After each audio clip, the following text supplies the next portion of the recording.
नमस्कार, बुलेटिन में आपका स्वागत है। आपके साथ मैं दीपेश बरगलिए। बुलेटिन की शुरुआत महामारी घोषित हो चुकी बीमारी कोरोना से। कोरोना के आतंक को देखते हुए दिल्ली से लौटते ही सीएम भूपेश बघेल ने आपात बैठक बुलाई है, जिसमें निजी और सरकारी स्कूलों को 31 मार्च तक बंद करने का फैसला लिया गया।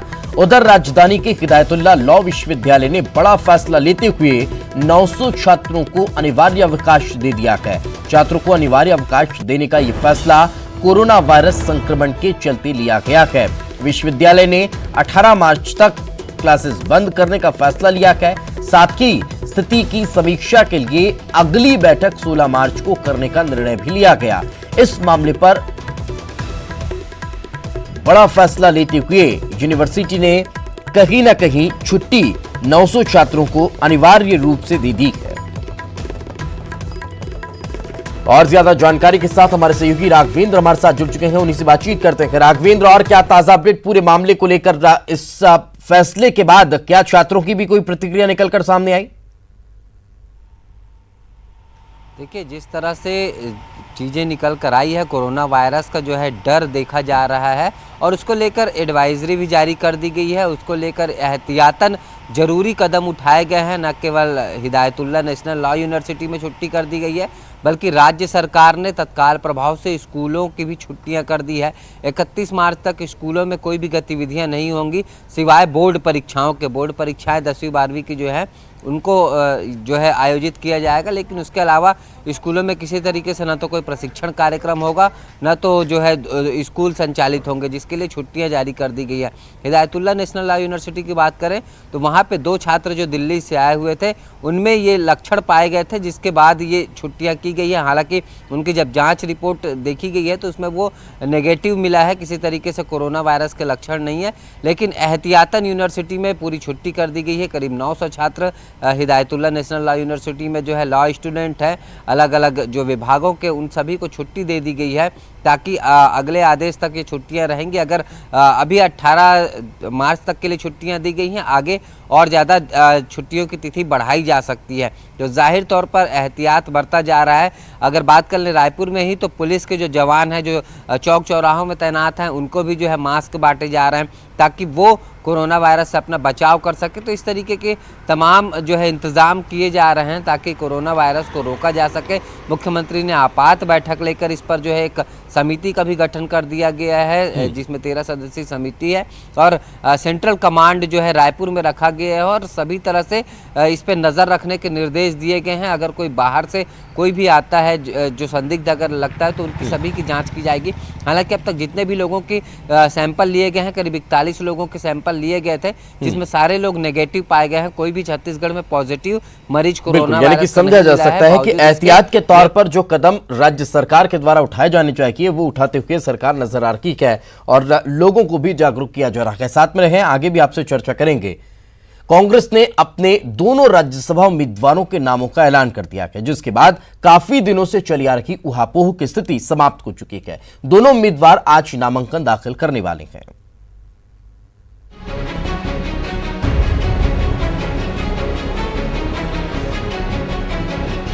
जिसके लिए कई दिनों से मचा था घमासान, आखिरकार उसका पटाक्षेप हुआ और सामने आए 2 नाम, फूलो देवी नेताम और केटीएस तुलसी के। जी हां, ये वही 2 नाम हैं जो छत्तीसगढ़ से राज्यसभा के लिए कांग्रेस के उम्मीदवार होंगे। केटीएस तुलसी सुप्रीम कोर्ट के वरिष्ठ अधिवक्ता हैं और सॉलिसिटर जनरल भी रह चुके हैं। इससे पहले भी वो राज्यसभा के सदस्य रह चुके हैं। उनका कहना है कि वे अब छत्तीसगढ़ की नुमाइंदगी के लिए तैयार हैं। मैं बिल्कुल नुमाइंदगी करूंगा आपकी, और आपकी तसल्ली के साथ काम होगा। वहीं फूलो देवी अपने नाम के ऐलान के बाद रायपुर पहुंची, जहां उन्होंने कांग्रेस प्रदेश अध्यक्ष मोहन मरकाम और सीएम भूपेश बघेल से मुलाकात की। फूलो देवी महिला कांग्रेस की प्रदेश अध्यक्ष हैं, वे विधायक भी रह चुकी हैं। सरकार उनके जरिए आदिवासी वोट बैंक को साधने की कोशिश में है। उनका कहना है कि वे बस्तर की महिलाओं की आवाज बनेंगी। विधायक के रूप में हमने काम किया है। निश्चित तौर पर हमेशा आदिवासी इलाका में आदिवासी महिलाओं को आगे लाने का, प्रेरित करने का, जहाँ पे शोषित होते हैं उनको आगे सहयोग करने का काम किया है। इसी तरह आगे भी हमारा सहयोग रहेगा। बहरहाल छत्तीसगढ़ में कांग्रेस विधायकों की संख्या बल को देखते हुए दोनों नेताओं के राज्यसभा पहुंचने में कोई अड़चन नहीं आएगी। इसे देखते हुए बीजेपी ने भी कांग्रेस को वॉकओवर दे दिया है। ममता लांजीवार, न्यूज़ 18 रायपुर।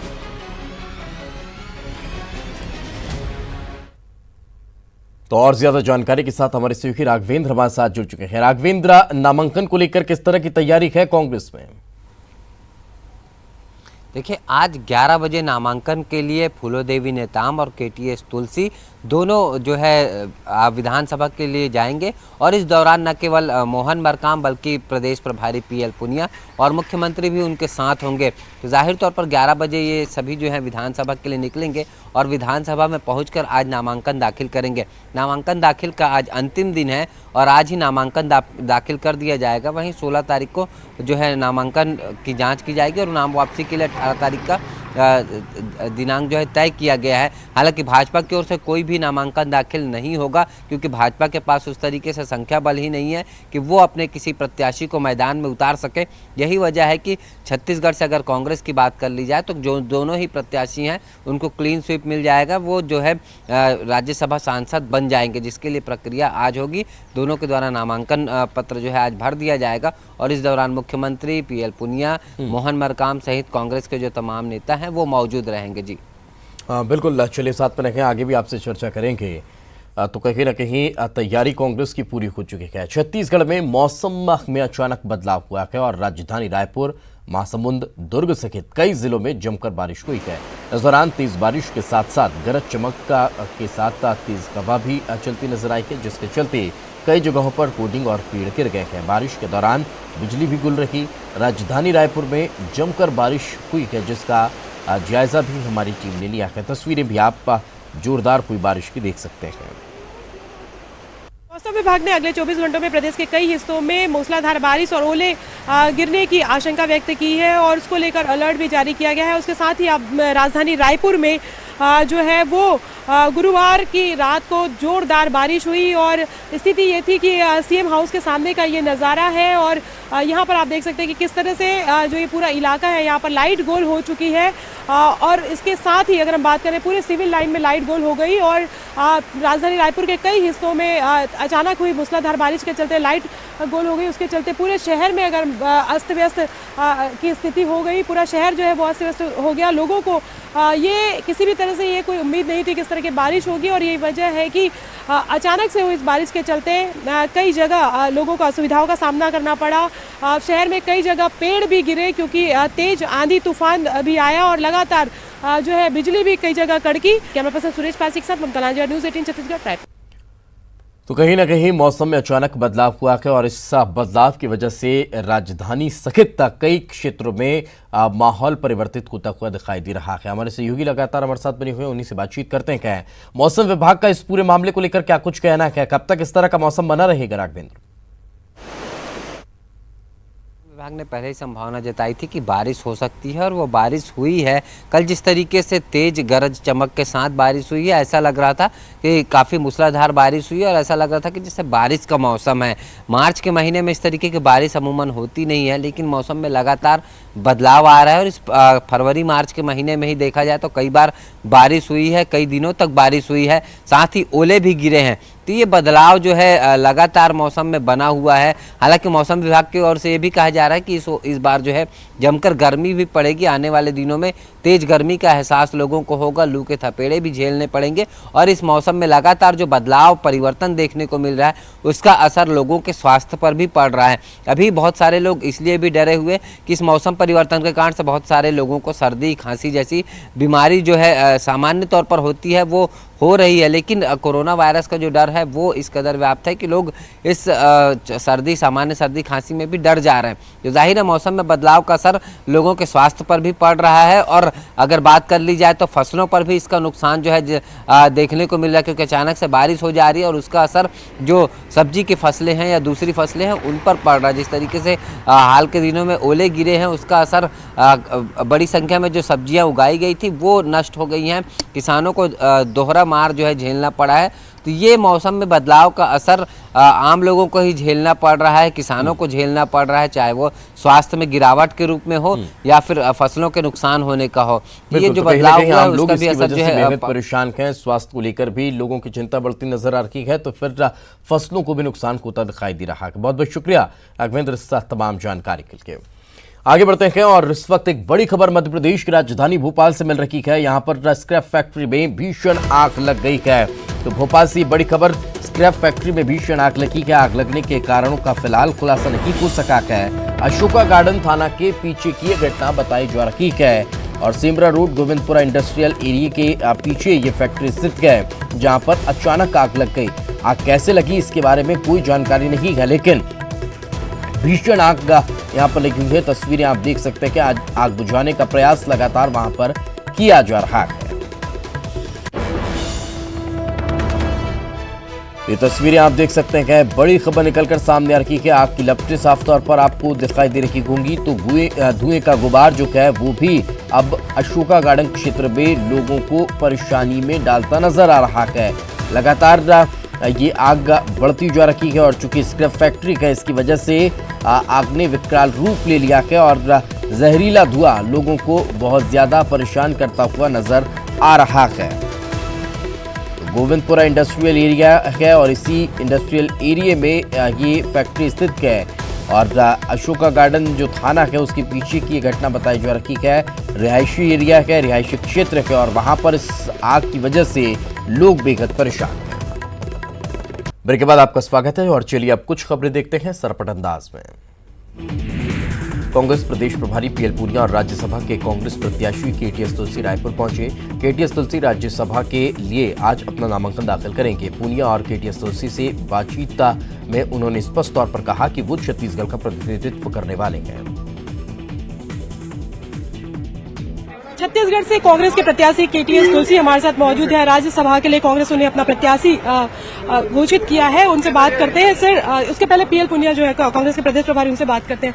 सर, आखिरकार घोषणा हुई ही गई, क्या सोच के जो फूलो देवी नेताम और केटीएस तुलसी का नाम? श्रीमती फूलो देवी नेताम वो हमारी प्रदेश महिला कांग्रेस की अध्यक्ष हैं, पूर्व विधायक हैं, झीरम घाटी में से जान बचा के निकली हैं और बहुत जुझारूपन से महिलाओं के, बाकी आदिवासियों की समस्याओं को उठाती रही हैं।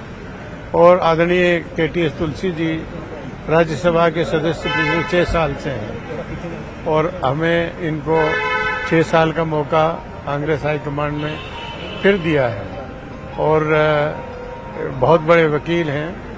हम लोगों को तो हमेशा इनकी वैसे भी जरूरत रहेगी और इनका जो जैसे रुझान है इस प्रदेश के विकास में इनके विशेष रुचि रहेगी और इनका बड़ा योगदान रहेगा। केटीएस तुलसी भी हमारे साथ मौजूद है, उनसे बात करते हैं। सर, आप काफी बड़े अधिवक्ता भी हैं, किस तरह से राज्य की बात रखेंगे अब राज्य को? अभी तो मैं सीखने के लिए आऊंगा, पहले कुछ थोड़ा बहुत स्टडी कर लूं, उसके बाद मैं आपके सारे सवालों का जवाब दूंगा। फेडरलिज्म खतरे में है, फेडरल स्ट्रक्चर को स्ट्रेंथन करने की आवश्यकता है और सब देशवासी मिलकर करेंगे कोशिश। आपका तल्ख रवैया देखने मिलेगा जैसे पहले मिलता था छत्तीसगढ़ को लेकर राज्यसभा में? मैं बिल्कुल नुमाइंदगी करूंगा आपकी और आपके। प्रदेश में 15 सालों तक सत्ता में रखने वाली बीजेपी इस बार राज्यसभा चुनाव में कांग्रेस को वॉकओवर देगी। बीजेपी संख्या बल का हवाला देकर अपना प्रत्याशी नहीं उतारेगी। इस पर अब सियासत भी शुरू हो गई है। बीजेपी से संख्या बल का अभाव बता रखी है, तो कांग्रेस इसे बीजेपी की आपसी कराए।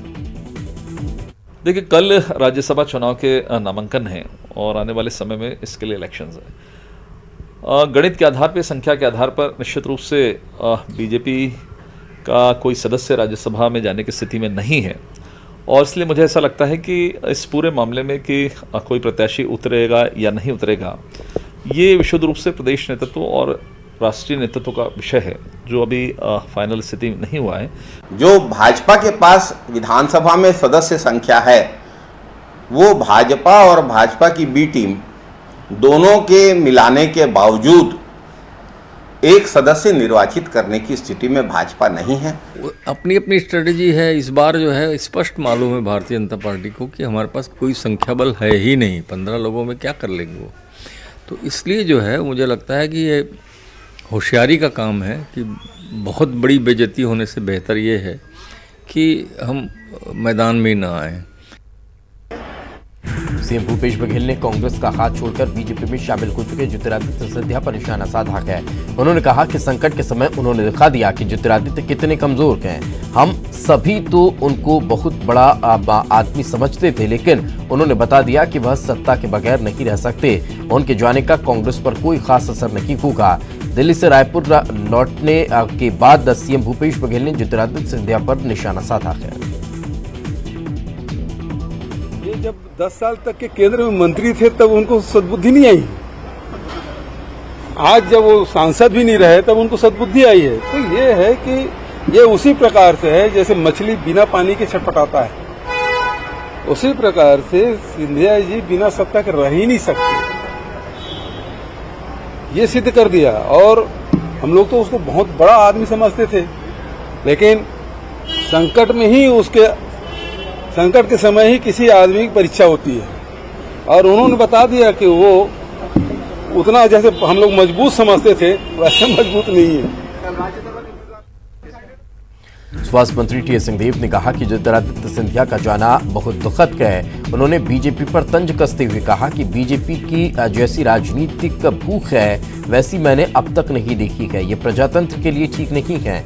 जैसे सेंसेक्स गिर रहा है, ठीक उसी तरह से बीजेपी की नीयत में भी गिरावट देखी जा रही है।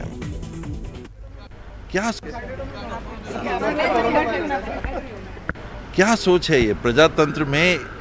ऐसी भूख, ऐसी मैंने राजनीतिक इसके पहले नहीं देखी। लगता है कि हमको तो कब्जा करना है और कब्जा करके रखना है। मानो कि कई दिनों बाद अगर कुछ मिलता हो तो आदमी कभी कभी ऐसा बर्ताव करता है।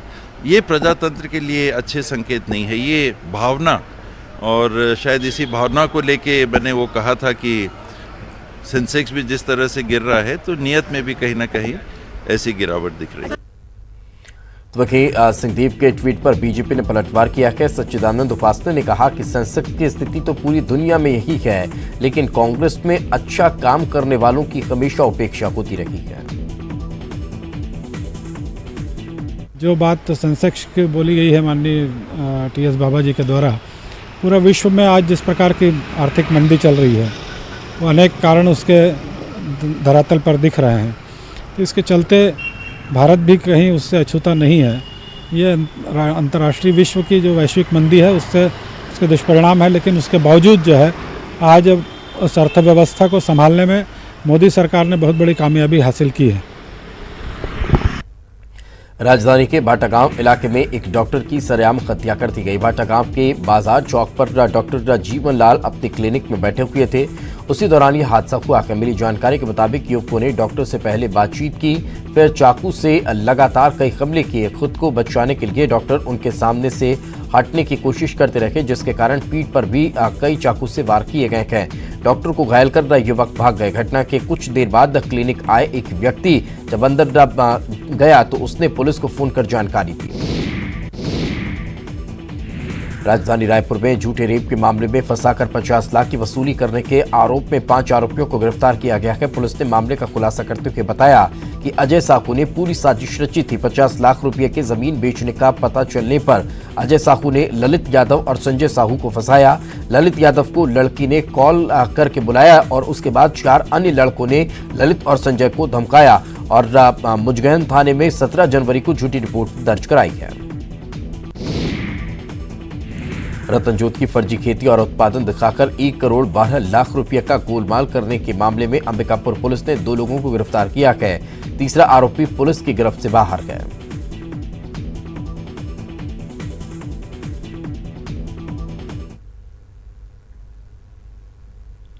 और चलिए कुछ खबरें विस्तार से। बलौदाबाजार में नीम का एक पेड़ कौतूहल का विषय बना हुआ है। दरअसल इस पेड़ से सफेद द्रव निकल रहा है, जिसे लोग देवीय चमत्कार मानकर पूजा पाठ करने लगे हैं।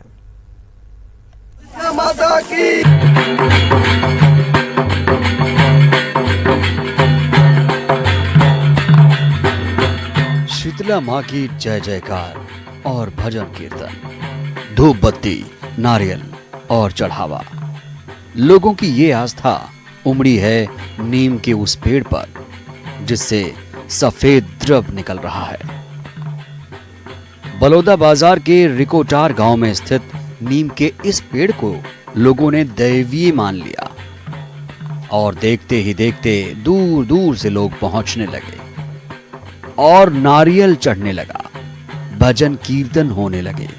जबकि वनस्पति शास्त्र के प्रोफेसर इसे वनस्पतिक घटना बता रहे हैं। उपयोग नहीं है उसका, जो है एक प्रकार से ये जो है एक नेचुरल फिनोमिना है।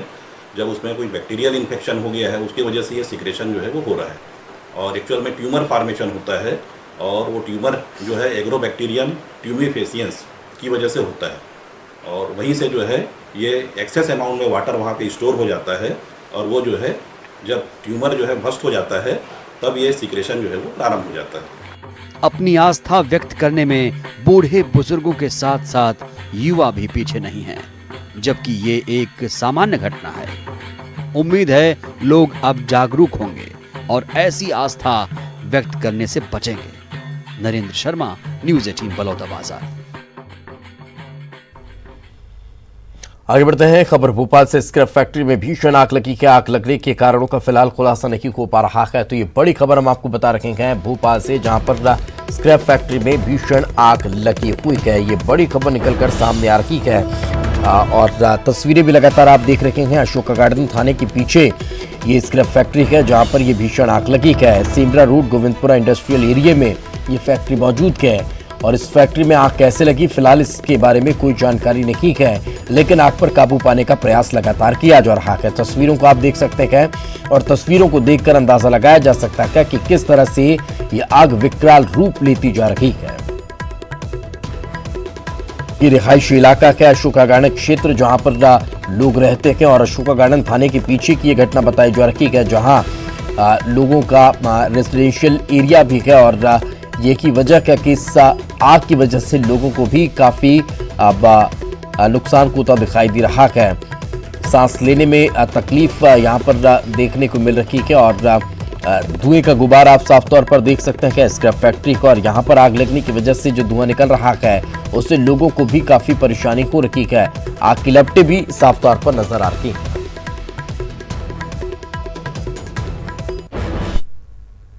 और इसी के साथ इस बुलेटिन में फिलहाल इतना की खबरें लगातार जारी हैं।